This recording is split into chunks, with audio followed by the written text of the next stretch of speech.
whalawhalahi atu. Hane e tau walatala tutupu ke lata mai awhiawhi nei whakamua.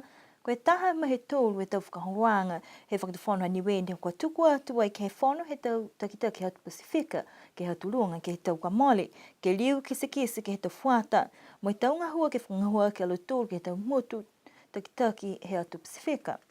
Mai he whakaholoanga nei kua uina e liri whapale mehe motu ko toke tā langi, ke he taha whanoanga kua whakatoka ke lata mo i tau whuata, kua lata ki takitaki, ke whalunga hua ke tau motu takitaha ke tau tau i mua. Ko ia ni mai he tau takitaki hatu Pasifika ne kua uina ke whalataha atu me whamatala ke tau whuata mai whakahoho e mahuinga he mui whuata ono atu whoki ke tau puhala ke ngā hua mai whakakisi manatu ke tau mena kua mai ke whuata ke tau se moi moa. Talanga whukelo tōre taha pēpa ke tātua i ke he whanoanga lai he tau whuata he lalolangi ke he tau whakatutalanga mai tau manako he tau whuata he atu Pasifika. Ko tau whakaholoanga behe nei ni kua kisia whoke tau omuianga he liri whapalimia he motu ke whakangahua tau whuate motu mai whakatoka whalu whakaholoanga ke whakahangahang taki mai whakahohua ki e tau ngahua he tau whuata. Kua kisia i ke he tau palatu ke he whaloto ha alofi mo makefu kua tūhangahang galea ha koe whalu a tau ngahua ke tau kawihila me tau lai ni telefoni. Kua lahi ai whoke api mo i pūkilu whoke puhala tū ke lata mo i tau pelea wafi a si kua liu ke whakamanatu ai ke tau tangata e tau puipuianga ke he puhala tū. Koe matangahua nei ne kua tau se whalataha me whaingahua hila, whaingahua mo i whakawhanwhika mo i whalu whaingahua whoke, whakatutala mo ia e takitaki e whaingahua hila, hangau ke whalata mena ni kua tau se ke lali ke puipui ai e tau tangata pia i whoke ni me tau tangata ngahua ke he puhala tū.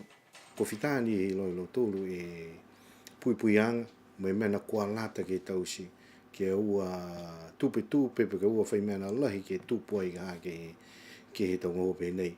Kai mai longa wha lahi mo tōru e tuanga he tau koroa i kere ne naka ki sia. Tunga i kaha koe tau kāwe ne kua tanu whakamua mo e tūhina whee pola tū. Kai whakau e whoke ni ke he whakawhono ha kua whakangofua e tonga hua pēnei ke whānu ha kua tau whea ngaha e seal he pola tū ke osi e moi maupopo e tau avaluo tō mai ki e program e ne kua whakatoka ki ai linga ua tau po e tau ka mali ke tau tauwhi ke hoko langa hae he motoro ngā hui riku po ke mawhara i tau luo ni ko manako ki ai he motoro whahi po vai po telekom to seal ha. Hakua lahi e whoke e uha ni kua tō ki siha whala mta kawi ni kua tanu kua tomo hewe te makasea mo muhu poko luo kua tupe whoke tau tangata ni ke lauia whoke tau pere wafi hakua e tau awa luo nei. Hai pehea speedo kua whita e whoke ni e manamunatalo tō ki ai. Tōre rio na mo tōru ke whakatumutumu ha ke ngā e walaia. Sikaike ni ke whai mga aho tō tomo hefu. Koe ngā hua ni he mo tōru ha ke watu ke whakapuke haki. Mo e tō tūtāna whuki ni ke whapapiliki ha. Koe mai ke ne kai e lau tōru ke siole tō ma walaia. Ha koe manak whuki ni lau tōru ke siole tō kouia. Ke wharete mitaki. Tō hau hai e mena pauaki ke tuka e siole i lunga. Ue, si koe ue mena pia mo tōru ni tau si ke lari, whakamua, ke ua lau ia e tā, ke haka ni ke tōre kua pehe, mo e tō whakatumutumu ni hai mo tōru ni haupu ni ke hi whakahaina ia si lata tūnu, si mao ni ka ha, ke ua poko lahi, ke lata mo tō pili oifu. Koe ono whoki, ha kua whaitangata whoki ne kua matahawala ke whala tō koloa whakamailonga, mo e mana koe whainga hua ke maua e kau whalatahe tō tangata ke aua ne ke whaile kua lawhikilonga ke pākia tō tangata po ke tau pile wafi. Whai koloa mo tōru ne ngāru, mo e uta kulumena ha, he mōni ngā hua mai mo tōru whai kō. Si whakamua na tuka e mo tōru ai tō tunga e tō pegs ka, tō wala kau mai hai tō reflector iai. Ta tai ni e a nganga ia, ke whakakisi ke tō tangata e kua walua e uwhakatata mai. Koe ore ni ke tō tangata, ke ua kulumena, po e ua tōro ka ke liuruo, ha koe ka kano hei a tunga ni uia koe ka, koe tuku ke kisia e koe whaimena ne kua haha ki ai ke walaia ke whakasikiseki po ke une e whakatata tu ki ai. Koe fuafuanga, koe hewa ke hongfure mahina he ngā hua ki ai tō mau pōpo e tau whakahoanga ke tō kawihila mai manako ke he tau tangata ke mailonga mo he whakaholo whakanene e tau pere wafi, ke he tau matakauwi ka kisia alo tolu ni kua ngahua ki ai. Koe tau moto he atu Pasifika ne kau whataha i ke he tau whakatutalaanga ke lata mai whakaholoanga EPA, koe Economic Partnership Agreement mo European Union, koe pehe taha puloto he atu Pasifika, pese ia, koe amana ki ke whakostiosi tau whakatutalaanga ke he whakaholoanga nei, kai mitaki lahi ke moa e tau whiwhirianga kua hako. Koe whakamatalanga ia mai he e kakafo ko Stephen Ratuva, he aonga puloto ha Okalana. Koe tau moto he Pasifika ne kau whataha ki he matakau African Caribbean mo Pacific ne kamata whakatutala i ke he whakaholoanga nei ki tau uaif mai ua, mo kua hoko ke mga hala, kua uka, mo mahuinga ke lata mai tau kumikumianga. Ko matakau hani wene ngā hua atu ke tau whakatutalaanga nei, tataini e tau mana atu halau tōru, mai long e tau moto ni kua kau whakalataha i ke he tāwhanwanga he atu Pasifika, kua kisia loala he tau puhala ke tau whakatutalaanga mai uka. Pehea Frank Sione Holo mai he mtakau EPDSU, koe ngā hua niwe kua whakatoka ke lata mai tau whakatutalaanga nei, ke lata mai whahi fusieka. Koe tau hokotaki mai he tau whahi fusieka he motu, koe pehe koe whahi fusieka e whakaholoanga kua lahi, ke he tau whakatutalaanga nei he mtakau EU, mai tau motu he Pasifika si nā kaila whai whakausianga ki ai.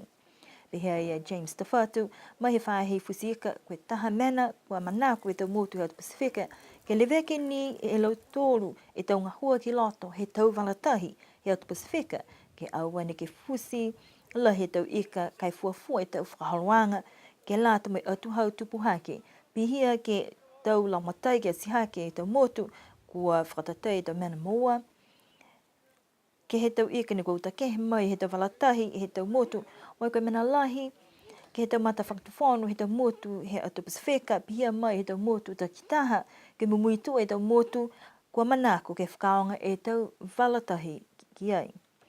Pehe whuka ia nei koe EU, koe whahi, ke he tau ika ni halau tūru ni kua manako, ke whakatutali ki ai si manako ke he tali.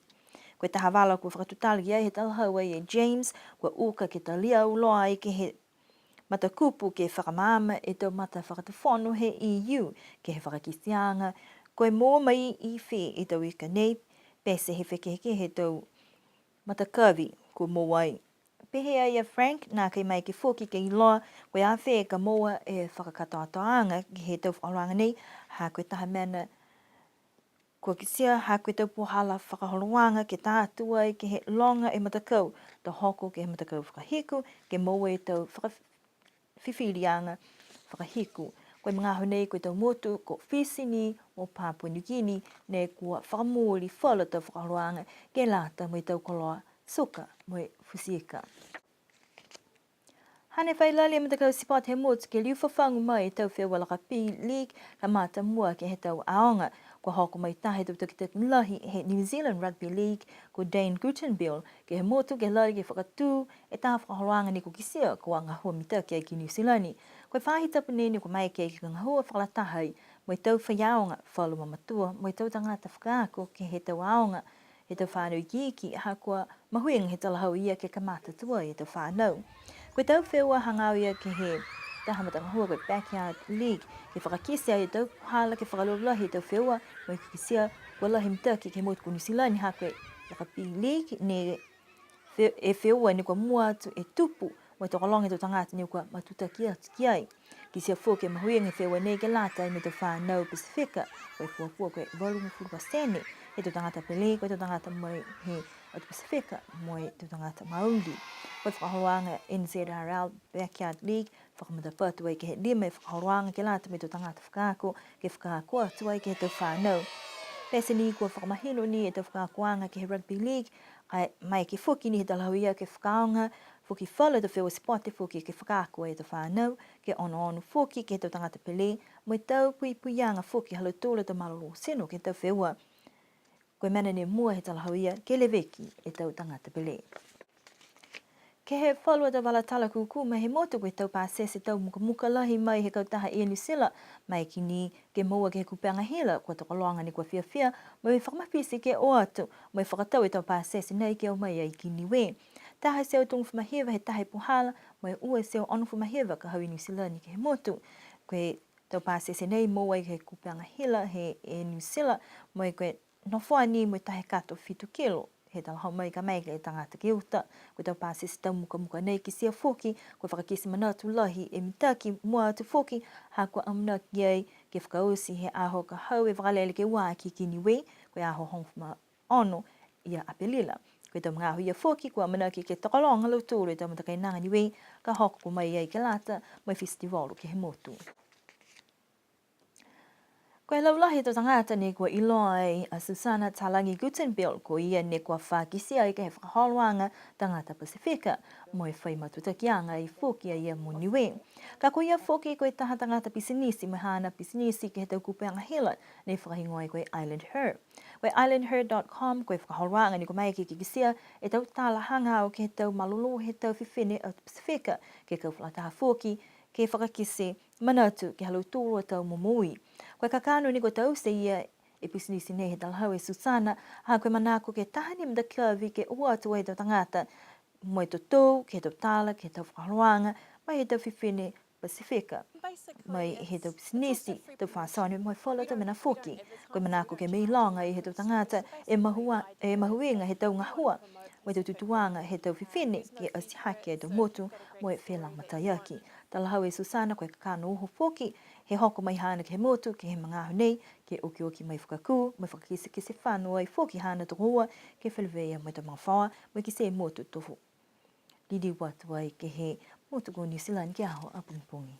Whakausi mai hina e tau wala tala tutupu, hata tūru ke lata mai a whiaf nei, a manaki ni ke mnui nei tau whakalwanga ne kua, a manaki atu ki ai ke he oki maha tapu nei, mua tikala tōru ne kua, a manaki ke whitoko atu ke he tau whiua pile kiki. No no wha mnui ni pō ato lidiu ke whalewea ke whahi tapu kahau.